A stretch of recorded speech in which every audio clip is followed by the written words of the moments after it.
I'm going to show you how Bayonetta 3's plot will play out.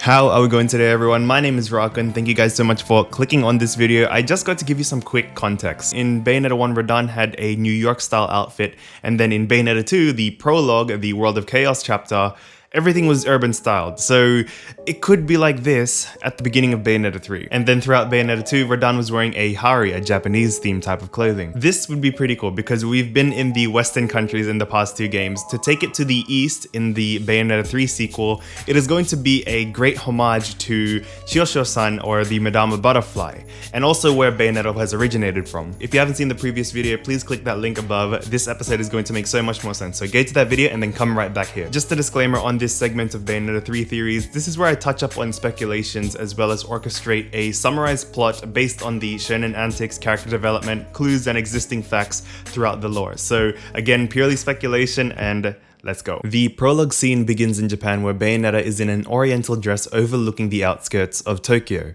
She's hiding her face with her fan.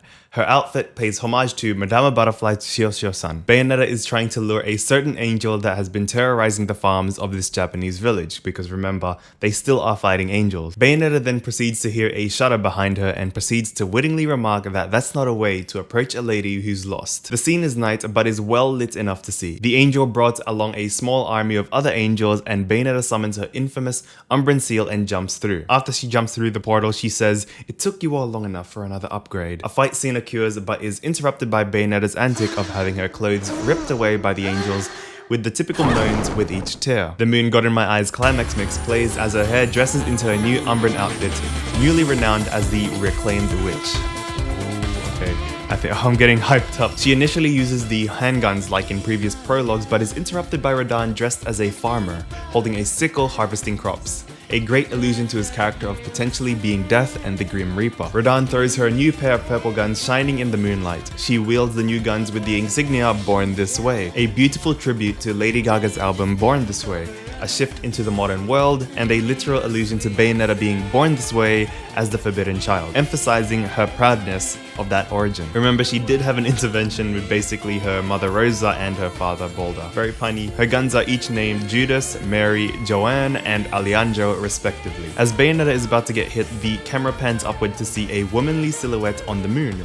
John enters the scene back to back with Bayonetta as their glasses shine together. A lot of typical Japanese antics are paid homage to in this chapter because the scene is in Japan, and of course all their outfits are in Japanese. The fight continues as it is brought outside the farm where Enzo's new car is parked, keeping watch. Enzo, as per usual, whines about how he's always dragged along for these things but notices a light surrounding his car. A sudden giant dent appears on his roof, cramming Enzo. He does his typical rant and yells,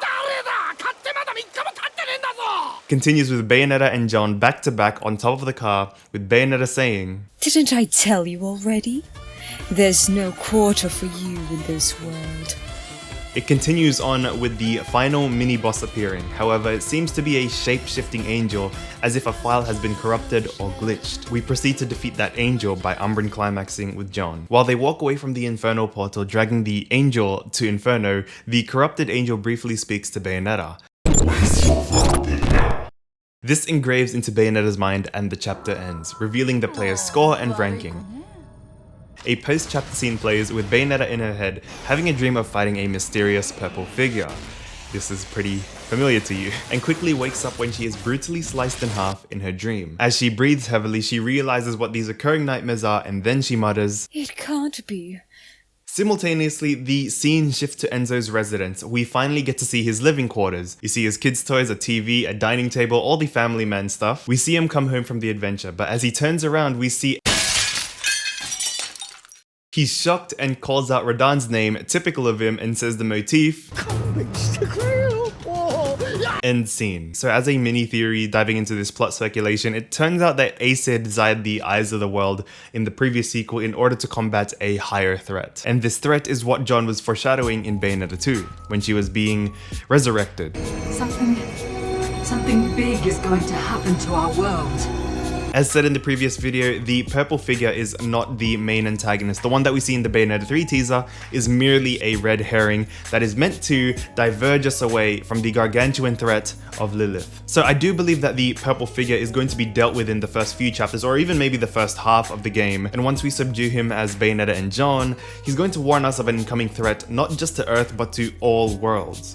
Literally from Inferno, Paradiso, and Purgatorio, and Chaos. John's eyes will widen and then refer to Bayonetta that he is telling the truth. Who knows, the purple figure may have a mutual agreement to defeat this bigger threat of Lilith at the end. I don't know, but I think that would be pretty cool too. Even a flashback fight of Bayonetta fighting Eggman. That would be awesome. However, I will not rule out the possibility of Eggman versus Rodin. I think that is going to be an amazing epic fight where we get to see Rodin and Eggman fight at full strength. Not just Father Rodin or Fallen Rodin, but something entirely new, maybe them combined. Thank you guys so much for watching this video. Like this video, comment down below, and subscribe. Turn on post notifications so you do not miss a single episode of our Bayonetta 3 theories. I'm Rakun, I'm restoring a knowledgeable universe, and bye for now.